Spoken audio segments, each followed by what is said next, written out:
১৯৯৪ সালের ২৬ অথবা ২৭ জুন সন্ধ্যাবেলায় যুক্তরাষ্ট্র আওয়ামী লীগের সভাপতি টেলিফোন করে ২৬ জুন ৯৪ শহীদ জননী জাহানারা ইমামের মৃত্যু হয়েছে বলে সংবাদ দিলে জননেত্রী বঙ্গবন্ধু কন্যা শেখ হাসিনা আনন্দে নাচতে থাকেন আর বলতে থাকেন, মিষ্টি খাও মিষ্টি, আমার একটা প্রতিদ্বন্দ্বী দুনিয়ার থেকে বিদায় হয়েছে, আল্লাহ বাঁচাইছে।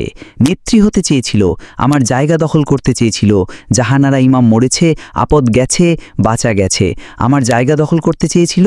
তোমরা জানো না, ইন্ডিয়ান গোয়েন্দা এজেন্সি আমার পরিবর্তে জাহানারা ইমামকে নেতৃত্বে বসাতে চেয়েছিল। বেটি মরছে, মিষ্টি খাও, ফকিরকে পয়সা দাও।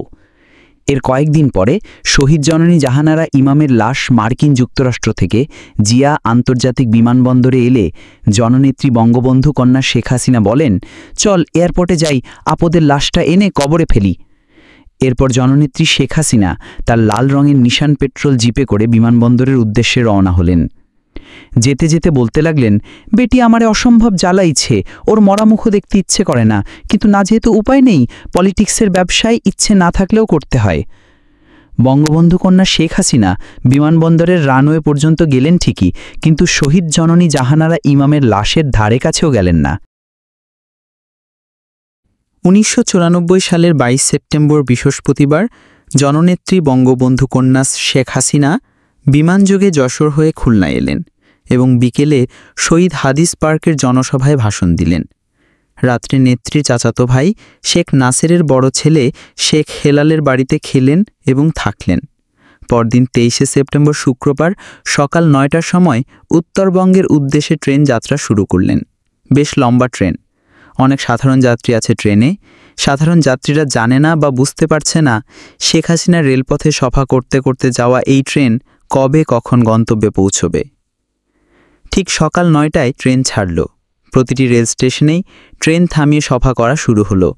ট্রেন থেকে নেমে জনসভা আয়োজনের নির্দিষ্ট জায়গায় যেয়ে বক্তৃতা দিয়ে আবার ট্রেনে ফিরে আসতে পৌনে ১ ঘন্টা সময় লাগতে লাগল। এভাবে প্রতিটা রেল স্টেশনে গড়ে প্রায় ১ ঘন্টা সময় ব্যয় হতে থাকল। দিন পেরিয়ে রাত হয়ে গেল। শেখ হাসিনার সঙ্গে ঢাকা থেকে নিয়ে আসা প্রায় ডজন খানেকেরও বেশি সাংবাদিক এই ট্রেনে রয়েছে। ট্রেনের শেষের দিকে একটি ভিভিআইপি স্পেশাল কামরায় বা কম্পার্টমেন্টে জননেত্রী, বিরোধী দলীয় নেত্রী শেখ হাসিনা। ওই কম্পার্টমেন্টের সামনে এবং পেছনে ঢাকা থেকে নিয়ে আসা শেখ হাসিনার নিরাপত্তায় নিয়োজিত স্পেশাল ব্রাঞ্চ পুলিশের ১২ জন সদস্য। তার পরের কম্পার্টমেন্টে সাংবাদিকগণ। এরপর সবগুলো কম্পার্টমেন্ট বা বগিগুলোতে সাধারণ যাত্রী। ট্রেনের এই অপ্রত্যাশিত দীর্ঘ বিলম্বে সাধারণ যাত্রী, নারী, পুরুষ আর শিশুদের ত্রাহি মধুসূদন অবস্থা। ৬ ঘন্টার যাত্রাপথ ২৪ ঘন্টায়ও না ফুরানোর ফলে অনেক আগেই পানিসহ ট্রেনের সকল খাবার ফুরিয়ে নিঃশেষ হয়ে গেলে সাধারণ যাত্রীদের কষ্ট আর দুর্ভোগ সীমাহীন পর্যায়ে পৌঁছে। তৃষ্ণার্থ ক্ষুধার্ত শিশুদের কান্না আর আহাজারিতে অনেক সাধারণ যাত্রী পরিবার পরিজন নিয়ে গন্তব্যের আগেই ট্রেন থেকে নেমে পালিয়ে যায়। জননেত্রী শেখ হাসিনা তার সফরসঙ্গী এবং সাংবাদিকদের জন্য প্রায় প্রতিটি রেল স্টেশন থেকেই অফুরন্ত খাবার এবং বিশুদ্ধ পানির পর্যাপ্ত বোতল সরবরাহ করা হতে থাকে। সারাদিন জননেত্রী শেখ হাসিনা প্রায় ২০টির মতো রেল স্টেশনে জনসভায় ভাষণ দেন। কোথাও কোথাও রেল স্টেশন ছাড়াই উৎসুক জনতা ট্রেন থামালে সেখানেও তিনি বক্তৃতা করেন। প্রতিটি জনসভাতেই ঢাকা থেকে আসা সাংবাদিকরা উপস্থিত হয়ে বঙ্গবন্ধু কন্যা হাসিনার বক্তৃতা লিপিবদ্ধ করতে থাকেন এবং শেখ হাসিনাও সাংবাদিকদের নজরে রাখেন। কিন্তু রাতের অন্ধকারে শেখ হাসিনা সাংবাদিকদের আর নজরে রাখতে পারেননি। ওদিকে শেখ হাসিনা বারবার একই বক্তৃতা দেওয়ায় সাংবাদিকদের তা মুখস্থ হয়ে যাওয়াতে অনেক সাংবাদিকই রাতের অন্ধকারে ট্রেন থেকে নেমে শেখ হাসিনার বক্তৃতা লিপিবদ্ধ করতে যায়নি। রাত তখন ১১:১৭। শেখ হাসিনাকে বহনকারী ট্রেন ঈশ্বরদী রেল স্টেশন পৌঁছার কিছু সময় বাকি রয়েছে। এমন সময় বঙ্গবন্ধু কন্যা শেখ হাসিনা বললেন, এত টাকা পয়সা খরচ করে জামাই আদর করে ঢাকা থেকে যে সাংবাদিক, শেখ হাসিনা বলতেন সাংঘাতিক, এনেছি, তারা কি সব ঘুমাচ্ছে? জনসভায় এত লোক হচ্ছে, আমি এত বক্তৃতা করছি, সাংবাদিক নজরে পড়ছে না তো? তোমরা একটু সাংবাদিকদের ঘুম ভাঙিয়ে আমার জনসভায় পাঠাও, যাতে পত্রপত্রিকায় ভালো নিউজ হয়।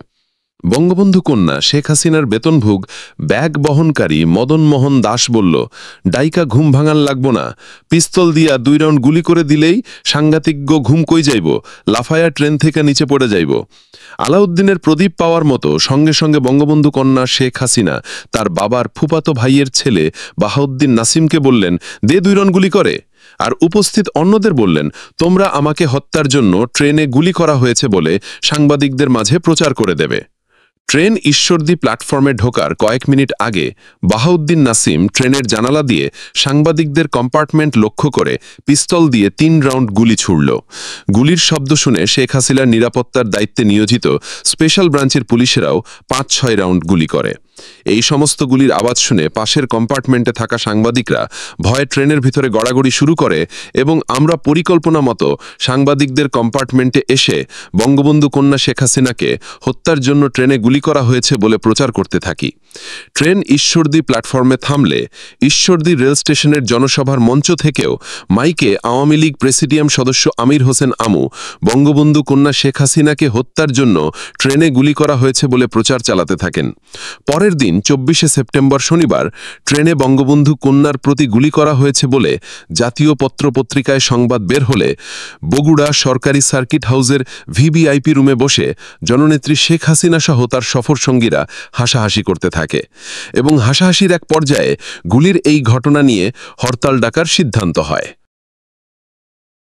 1994 সালের 28শে ডিসেম্বর শেখ হাসিনা জাতীয় সংসদ সদস্য পদ থেকে পদত্যাগ করলেন।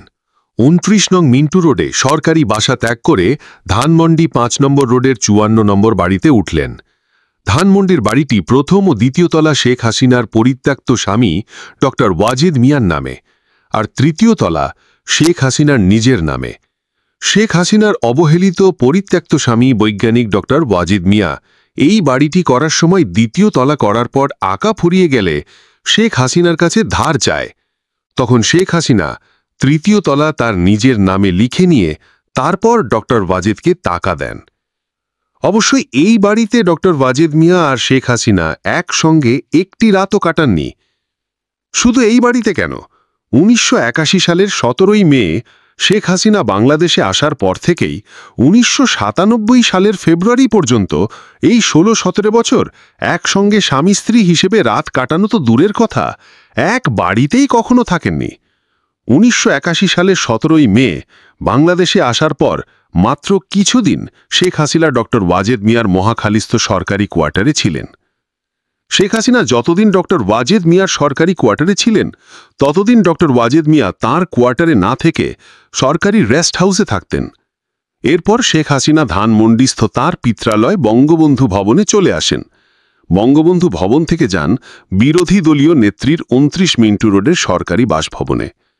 তখন শেখ হাসিনা এবং তার স্বামী ড ওয়াজেদ মিয়ার ধানমন্ডি 5 নম্বর রোডের 54 নম্বর বাড়িটি ভাড়া দেওয়া ছিল। 1994 সালের ডিসেম্বর মাসে ধানমন্ডি 5 নম্বর রোডের 54 নং বাড়িটির ভাড়াটিয়াদের এক প্রকার জোর করে তাড়িয়ে দিয়ে খালি করা হয় এবং তারপর বঙ্গবন্ধু কন্যা শেখ হাসিনা এই বাড়িতে আসেন।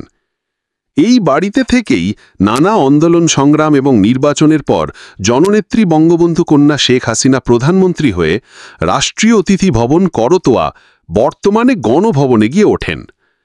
শেখ হাসিনার এই দীর্ঘ 16-17 বছরের জীবনে ড ওয়াজিদ মিয়া একটি রাতও শেখ হাসিনার সাথে কাটাননি। এমনকি এই 16-17 বছরের জীবনে শেখ হাসিনা ড ওয়াজিদ মিয়ার 16-17 বারও দেখা পর্যন্ত হয়নি। তবে হঠাৎ হঠাৎ মাঝে মধ্যে কদাচিৎ উদ্ভ্রান্তের মতো ড ওয়াজিদ মিয়া এসে হাজির হতেন, কিন্তু তিনি শেখ হাসিনার পক্ষ থেকে কোনো প্রকার আদর আপ্যায়ন পেতেন না। এমনকি সাধারণ সৌজন্যটুকুও শেখ হাসিনা ড ওয়াজিদ মিয়াকে দেখাতেন না।